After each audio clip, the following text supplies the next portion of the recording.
കാട്ടാനിറങ്ങിയ മാനന്തവാടിയിൽ സ്ഥിതി സങ്കീർണം. സമീപത്തെങ്ങും വനമേഖലയില്ലാത്തതിനാൽ കാടുകയറ്റൽ ദുഷ്കരം.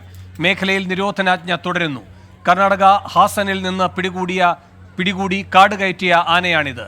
ഇടവക പായോടിലെ ജനവാസ മേഖലയിലാണ് കാട്ടാന ആദ്യമെത്തിയത്. ആനയെ തിരിച്ചയക്കുന്നത് സാഹസികമായ ജോലിയെന്നും ജനവാസ മേഖലയിൽ വെച്ച് മയക്കുവെടിവെക്കാൻ സാധിക്കില്ലെന്നും മന്ത്രി എ കെ ശശീന്ദ്രൻ പറഞ്ഞു.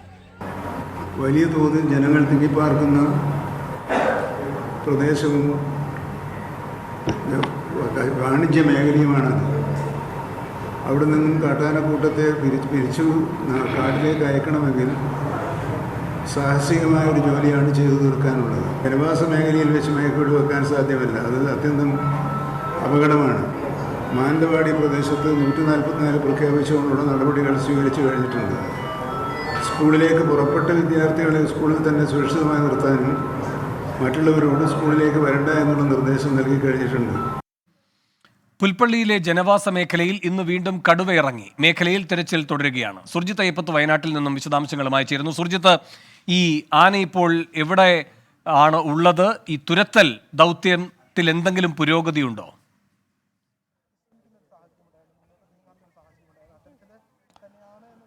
വേണു, നിലവിലിപ്പോൾ ആനയുടെ സാന്നിധ്യമുള്ളത് ഈ മാനന്തവാടി നഗരത്തിനോട് ചേർന്ന് കിടക്കുന്ന ഇതേ പ്രദേശത്ത് തന്നെയാണ്. മാനന്തവാടി നഗരത്തിനോട് ചേർന്ന് കിടക്കുന്ന ഒരു വാഴകൃഷിയെല്ലാം തന്നെ നടക്കുന്ന ഒരു പ്രദേശമാണിത്. അല്പം വിജനമായ എന്നാൽ കൃഷിയെല്ലാം നടക്കുന്ന ജനവാസ മേഖലയുള്ള പ്രദേശമാണിത്. ഇവിടെയാണ് ആനയുടെ സാന്നിധ്യം. ഞാനിപ്പോൾ നിൽക്കുന്ന സ്ഥലത്തിൻ്റെ ഏതാണ്ട് 25 മീറ്റർ മാത്രം അകലെയാണ് ഈ ആനയുടെ സാന്നിധ്യം നമുക്ക് കാണാൻ കഴിയുന്നത്. ആന ഇപ്പോൾ ഒരു മരങ്ങൾക്ക് താഴെ, അതായത് ഈ തോട്ടം മേഖലയാണിത്, ഈ വാഴത്തോട്ടം ഉൾപ്പെടെയുള്ള മേഖലയാണ്, അതിനോട് ചേർന്ന് കിടക്കുന്ന ആ പ്രദേശത്തിൻ്റെ ഒരു ഭാഗത്തേക്ക് മാറി നിൽക്കുന്നതാണ് നമുക്ക് കാണാൻ കഴിയുന്നത്. വനം വകുപ്പ് ഉദ്യോഗസ്ഥർ, RRT സംഘം ഉൾപ്പെടെ എത്തിയിട്ടുണ്ട്. ഈ ആന കർണാടകയിലെ ഹാസനിൽ നിന്നും പിടികൂടിയ ആനയാണ്. ഹാസനിൽ ജനവാസ മേഖലയിലേക്ക് ഇറങ്ങി വലിയ രീതിയിലുള്ള അലോസരം സൃഷ്ടിച്ച, പ്രതിസന്ധി സൃഷ്ടിച്ച കൊമ്പന്മാരിൽ ഒന്നാണ് ഈ ആന.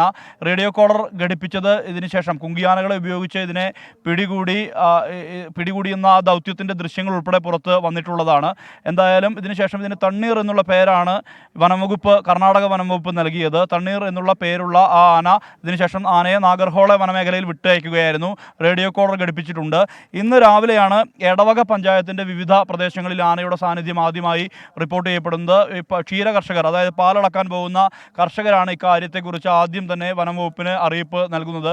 ഒരാന അത്ര വലിയ രീതിയിലുള്ള പ്രശ്നങ്ങളൊന്നും സൃഷ്ടിക്കാതെ നടന്നു പോകുന്ന പലതരത്തിലുള്ള ദൃശ്യങ്ങളും ഇതിന് പിന്നാലെ പുറത്തു വന്നു. ഇതിനുശേഷം വനംവകുപ്പ് ഉദ്യോഗസ്ഥർ ഇടവക പഞ്ചായത്തിൻ്റെ പല പ്രദേശത്തും എത്തി പരിശോധന നടത്തി ആനയെ പിന്തുടർന്നു. ആന പിന്നീട് നഗരപ്രദേശത്തേക്ക്, അതായത് മാനന്തവാടിയുടെ നഗരപ്രദേശത്തേക്ക് എത്തുകയായിരുന്നു. പോലീസ് സ്റ്റേഷൻ്റെ പരിസരത്തുള്ള, കോടതി പരിസരത്ത് ഉൾപ്പെടെ ആന ഏറെ നേരം നിലയുറപ്പിച്ചു. ഇതിനുശേഷമാണ് ഇത് ഈ നഗര കേന്ദ്രത്തിൽ നിന്ന്, അതായത് കണ്ണൂർ റോഡ്, കൂത്തുപറമ്പ് ഭാഗത്തേക്ക് പോകുന്ന ആ റോഡ് വഴിയാണ് താഴേക്ക് ഇറങ്ങി വന്ന ശേഷം ഇപ്പോൾ ഇത് നിൽക്കുന്നത് ഒരു കൊല്ലിയിലാണ്. ആ കൊല്ലിയിൽ നിന്ന് എങ്ങനെയാണ് ഇതിനെ തുരത്തുക എന്നുള്ളതാണ് ഏറ്റവും ശ്രമകരമായ ദൗത്യം. ഇതിൻ്റെ പ്രധാനപ്പെട്ട കാരണം ഈ അടുത്തെങ്ങും വനമേഖലയില്ല. വനമേഖലയുള്ളത് മാനന്തവാടിയിൽ നിന്ന് ഏതാണ്ട് 8 കിലോമീറ്റർ അകലെയുള്ള പ്രദേശത്താണ് വനം ഉള്ളത്. ഒന്ന് കാട്ടിക്കുളം ഉൾപ്പെടെയുള്ള മേഖലയാണ്, മറ്റൊന്ന് ഈ മക്കിമല ഉൾപ്പെടെ ആ പ്രദേശം വരുന്ന മേഖലയാണ്. 54ൻ്റെ ഭാഗത്തും വനമുണ്ട്. അത്തരത്തിൽ വനമേഖല ഏറെ അകലെയാണ് എന്നുള്ളതാണ് പ്രതിസന്ധി. സ്വാഭാവികമായും മയക്കുവെടി വെച്ച് പിടികൂടുക എന്നുള്ള ദൗത്യത്തിലേക്ക് തന്നെ കടക്കേണ്ടി വരും എന്നുള്ളതാണ്. ശരി, സുർജിത്തിലേക്ക് ഞാൻ വീണ്ടും വരാം ഈ വാർത്തയുടെ തുടർന്നുള്ള വിവരങ്ങൾക്കായി.